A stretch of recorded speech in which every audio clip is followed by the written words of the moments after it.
What a glorious evening. How did it feel when you went up on stage? Genuinely stunned. You know when you say you're surprised? I was so certain that a specific other person would win that I didn't just not write a speech. I just thought, I just kick back and enjoy the night.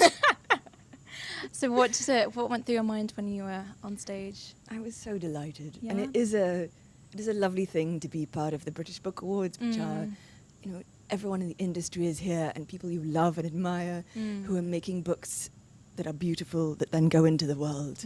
It is beautiful to win a prize around them. And speaking of beauty, you've written a beautiful book to John Donne, and you say in your introduction it was an act of evangelism.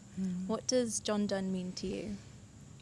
So I've been working on John Donne. I'm about to be 36. I started working on him when I was about 20. Gosh. One of the things that you never come to the end of is a true original. His work was so burningly original that it shows us what is possible. That you can write work that will ignite someone's heart 400 years after you are dead and buried. And that he explained love and death and pain and hope to us.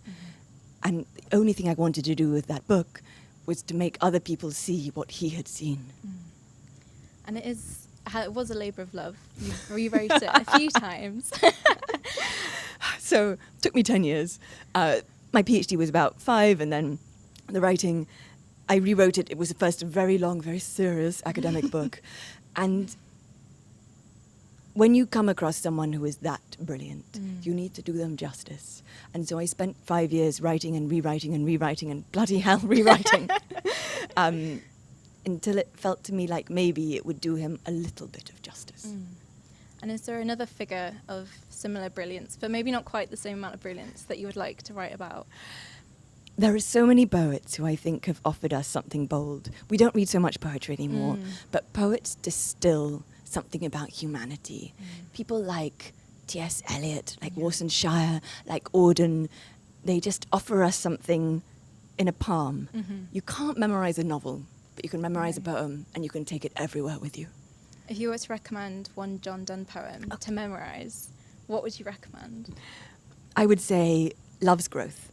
He wrote it for his soon-to-be wife. Her name was Anne Moore, and he puns on it in her name. And it is so beautiful. Shall I recite the first bit for you? Please do, Okay. please do.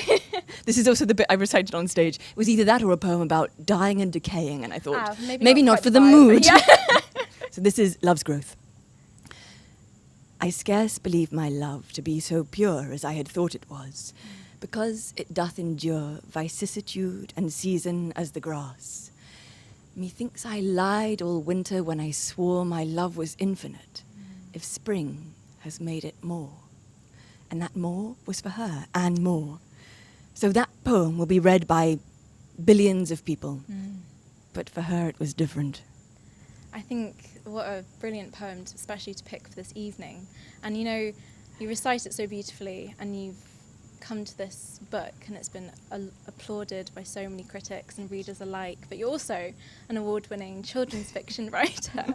So what are the similarities and differences between the two quite different, maybe, genres? So, I think you are in some ways trying to do exactly the same thing. With both of them, you are trying to convey a specific kind of vividness that will get into people's blood and will stay with them, with kids, ideally for a lifetime. Yes. That's why I love writing for children. You catch them at the moment at which they are becoming the person they will be.